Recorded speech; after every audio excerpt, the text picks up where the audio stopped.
semifinal da Taça Rio. Quarta-feira, Engenhão, Botafogo e Vasco. Quinta-feira, Engenhão, Fla-Flu. Gol aí do Everton Ribeiro. E o Flamengo agora, o Carpegiani tem uma dúvida. O Paquetá não jogou essa partida porque estava suspenso. E o Paquetá vai voltar quinta-feira contra o Fluminense. E agora? Quem vocês tirariam?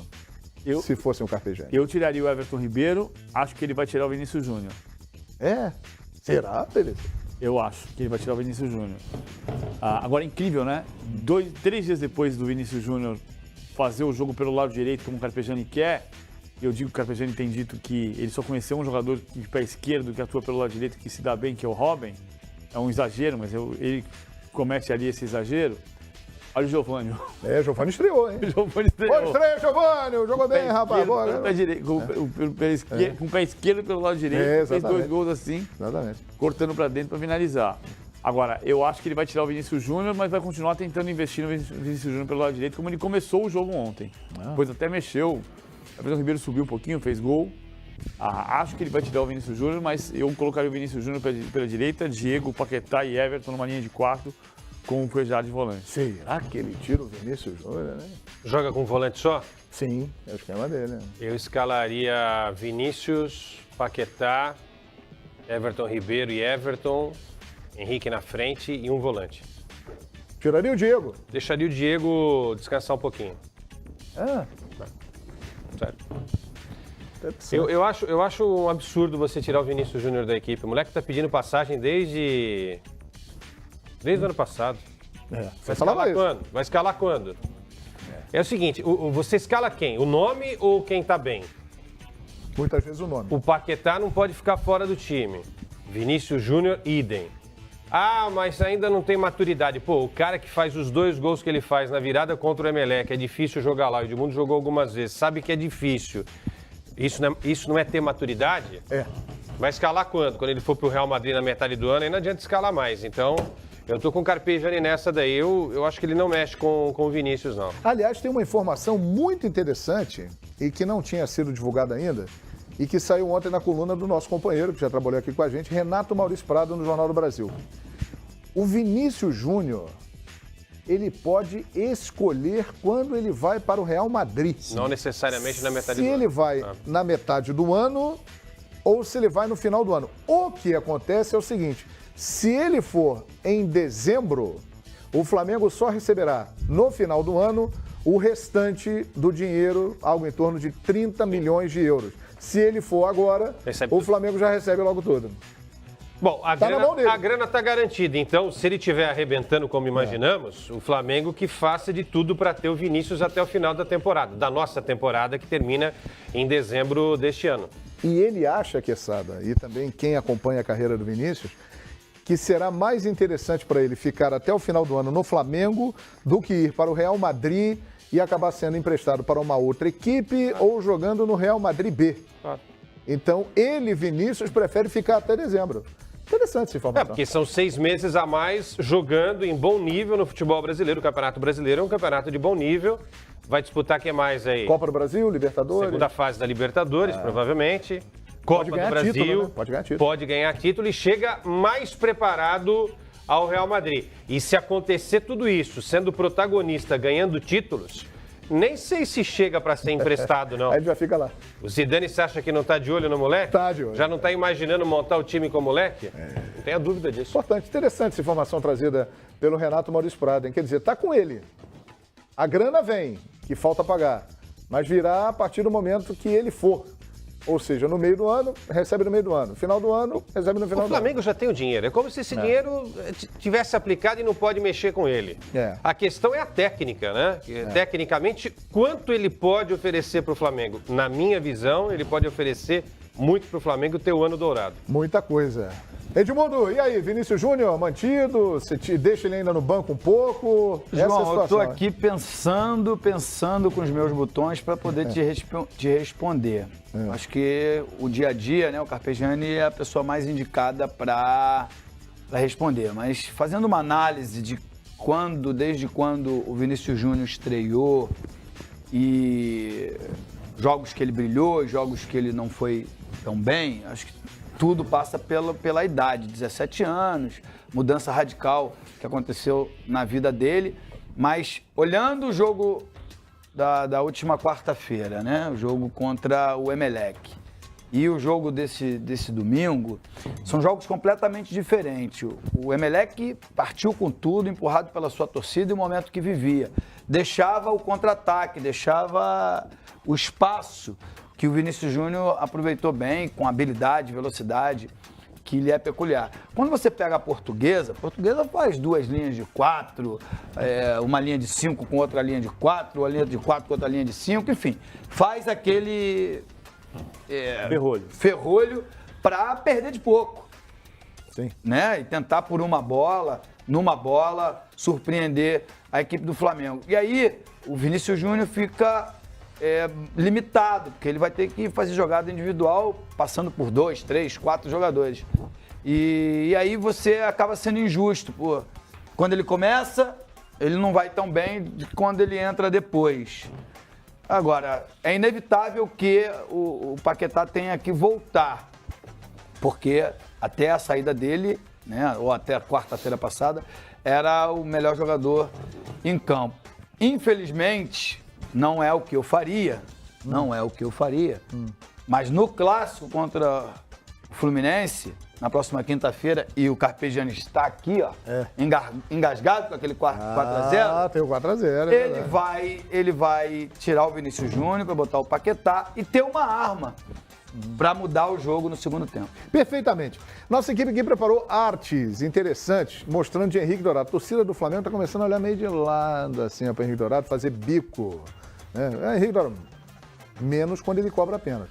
Mas alguns torcedores têm reclamado bastante da participação do Dourado durante os jogos, e o PVC lá atrás alertava sobre isso aqui. Temos números de Henrique Dourado no Flamengo. É uma trajetória curta, né? Ele chegou há pouquíssimo tempo. São apenas 8 jogos. Ele tem 4 gols, 3 de pênalti.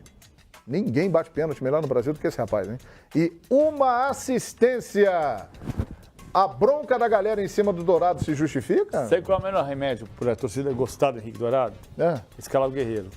Aliás, ele volta a treinar amanhã, hein? E o melhor jeito da torcida gostar do Guerreiro é deixar o Henrique Dourado jogando. Eles podem jogar juntos? Não, assim, não, acho que não. Porque ou é um ou é outro. Eu tô dizendo que, assim, incrível, né? Quando o Guerreiro estava jogando, por que não traz o Henrique Dourado, que é muito melhor? Artilheiro do Brasil. E é uma coisa que, assim, o esporte preferido da torcida do Flamengo, e porque o time não acertou ainda, é reclamar do jogador que está jogando. E tirando o Paquetá, porque o Paquetá merecidamente virou o xodó da torcida. Eu acho que o Flamengo vai ter que acertar como equipe, e aí o Henrique Dourado tem um pouco menos de rapidez em relação aos 4 meias, mas a questão não é ele, a questão é acertar o time, e aí acertando o time as coisas vão fluir. Você falava sobre isso aqui. O PVC alertava isso. Mas acho que passa muito pelo jogo da última quarta-feira, PVC. Porque. E aí eu concordo com a torcida do Flamengo, especificamente no jogo de quarta-feira. O time criou várias oportunidades e o centroavante deixou a desejar. Incríveis, né? E aí, assim, esses números do não sei quantos ele fez no Campeonato Estadual. O Campeonato Estadual está aquém do Campeonato Brasileiro e da Libertadores. Então, o Flamengo ainda não tem a certeza, ou o torcedor do Flamengo não tem a certeza, se ele vai performar com a camisa rubro-negra como ele performou. Se eu não estou enganado, ele fez 1 gol na Libertadores de pênalti contra o River Plate e os outros 3 no Campeonato Carioca. O grande centroavante perde gol. Ele poderia, sem exagero nenhum, ele teve 3 grandes chances de marcar gols contra o Emelec. É fato. Vamos contar só os 2 do segundo tempo, tá? Vou excluir do primeiro tempo porque ele teve uma chance. Ele poderia ter 6 gols em 8 jogos. Não que os números sejam ruins, hein? 4 gols em 8 jogos, não estou levando em consideração que é campeonato estadual, tá? Mas ele faz 1 gol a cada 2 jogos. Isso. Se ele fizer 60 jogos no ano, ele faz 30 gols. 30 gols me parece um número... Foi o número que ele fez ano passado. Bem razoável. Ele fez 32 gols, sendo 1/3 de pênalti. Agora é que tá. Essa é a questão. 1/3 de pênalti. O ano passado, 1/3 de pênalti. Esse ano, 75% de pênalti. Ele precisa fazer os gols também com a bola rolando, no calor do jogo ali, né? O impacto é menor porque o Vinícius Júnior salvou a pele do Flamengo e do Henrique Dourado. É verdade, Cassandra. Porque se não tivesse, Eu acho que já teriam feito isso daqui, ó. Já teriam ceifado o ceifador? É cedo. O grande centroavante perde gol. O Nunes perdia gol. Perdia. O Gaúcho, campeão da Copa do Brasil 90, campeão brasileiro de 92, perdia muito Mas gol. Mas faziam mais gols que o Henrique Dourado. Depende, o Nunes, aquele número que eu artilheiro das usava grandes pra... decisões. E em jogos importantes. O Nunes fazia gol decisivo, mas o jogo que o campeonato que o Nunes fez um gol por jogo, que foi de 81, o Flamengo não chegou. O Adriano perdia gol, o brasileiro. Perdia gol. Perdia gol também. Tanto que na primeira passagem do Adriano, que ele era menino, a torcida não morria de amores por ele. Romário perdia gol, perdia. Lembra na final, Brasil e Itália? Brasil e Itália. Ele fazia assim, porque a gente viu o Romário fazendo assim? Não é porque ele perdia gol? Perdia gol e fazia isso. O Pelé perdia gol. Perdia, mas fez 1.000 e poucos. Não, nem dá pra comparar. Esses aí que você está falando, não dá pra comparar. Não dá, não, velho. E outra coisa, campeonato estadual existe pra centroavante elevar a média de gols. Opa, olha aí. Porque jogar contra o Boa Vista, ele tem que meter gol. Aquilo ali é surreal. 4 gols hoje, em 8 jogos. Eu tenho uma campeonato estadual. Eu tenho uma teoria. O torcedor brasileiro, ele gosta de jogador tecnicamente bom, assim. E o Henrique Dourado... Não é. Não é. Ele é fazedor de gols. Então, quando ele não faz o gol, ele não tem atuação... Sim. Ele é batedor de pênalti. Não, também. Mas ele... Por vestir a camisa 19, né? Ou a 9, ou a de centroavante, porque não necessariamente o centroavante usa a camisa 9. Mas ele, por ocupar o espaço do camisa 9, se espera dele gols. Ele tem feito poucos gols e a performance técnica dele, aí já não é um problema com a camisa do Palmeiras, Portuguesa... Santos, Fluminense, Cruzeiro, enfim, os times pelo qual ele jogou. É uma característica dele, ele não é um cara excepcional tecnicamente. Agora tecnicamente, para bater pênalti, ele é ótimo, né? É incrível que tem alguma coisa errada com os nossos olheiros. Porque se o Henrique Dourado, que eu concordo, ele não é refinado. Se a gente Solapa não era refinado, mas era um grande goleador. Dario não. Dario não era refinado e era um grande goleador. Um jogador que não tem refinamento e que tem defeitos, ele jogou no Santos, no Palmeiras, no Fluminense, Flamengo, Cruzeiro. Tem alguma coisa errada. O cara tem qualidade, é verdade. Ou ele tem qualidade, ou tem alguma coisa errada. Agora, quem tem qualidade para fazer gol. Mas tem uma outra verdade também. Ele conseguiu ficar 3 temporadas em qual desses clubes? Mas o Palmeiras, ele pediu caro, por isso que saiu. Não, mas o que eu estou dizendo também... ele ficou pouco, né? Não fica 3... Bom, enfim, eu teria Henrique Dourado, apesar de toda a crítica, eu teria Henrique Dourado no Vale lembrar que no Fluminense, ele pegou uma missão difícil, que foi substituir o Fred, que tinha saído. E foi muito bem. O início dele não foi bom também. A partir do momento da chegada do Abel Braga, é que ele disparou a fazer gols. Então, calma, galera, paciência, porque o Henrique Dourado está aí, agora é impressionante. Ele não tem muita qualidade técnica no domínio, para amortecer a bola, para fazer um passe, mas batendo pênalti, ele é Ele joga quinta-feira no Fla-Flu? Ele vai jogar. Só meter 2 gols no Fla-Flu, a gente acabou tudo. Né? O Edmundo e você tocaram no ponto, perdeu aqueles gols contra o Emelec. Agora, esse rapaz aí que nós vamos mostrar, ele é sempre um candidato, pelo que vem apresentando, para sair do time. Everton Ribeiro pelo Flamengo, 50 jogos, 8 gols, 7 assistências. Ele marcou ontem contra a Portuguesa o seu primeiro gol em 2018. Everton Ribeiro está melhorando? Eu acho que o Diego está melhorando mais que o Everton Ribeiro. O Everton Ribeiro começou o ano melhor, ele caiu de novo. Agora ele fez um bom jogo contra a Portuguesa. Não é parâmetro. Não. Contra o Emelec, talvez ele tenha sido um dos piores. Então, traduzindo esses números, ele participou de 30% dos gols feitos nesses jogos, certo? Certo. Fazendo gols ou dando... Isso aí são 7 assistências para gols, perfeito? Exato. São bons números. Bons números, mas pode melhorar. E aí, Edmundo? E o R? Para mim, os números são bem piores do que o do Henrique Dourado. E a expectativa em cima dele, que é um jogador tecnicamente refinado, era maior do que o que ele vem entregando. Né? Então, para mim, ele está deixando a desejar. E se tivesse que tirar alguém, tiraria ele do time hoje. E você, Simon?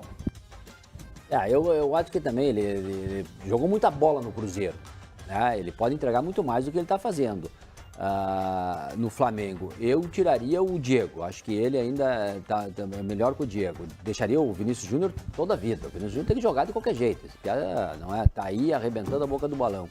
E o Everton Ribeiro é um jogadoraço, só que não está entregando essa bola redonda, não é, que ele foi contratado com esse objetivo para esse time do Flamengo. Mas eu deixaria ele como titular. Perfeito. E Paulo volta a treinar amanhã, hein? Paulo volta a treinar e a partir do dia 3 de maio estará liberado para jogar.